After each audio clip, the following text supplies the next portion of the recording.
Salamat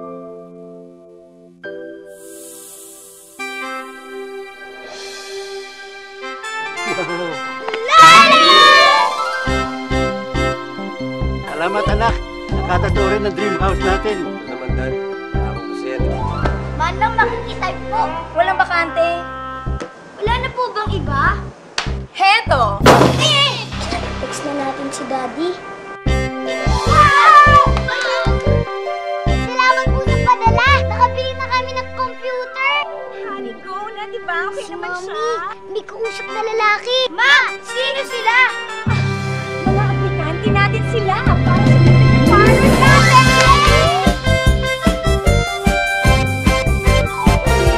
Han, okay na bang manikurista ko? Hi po. Bilib naman ako sa taste mo.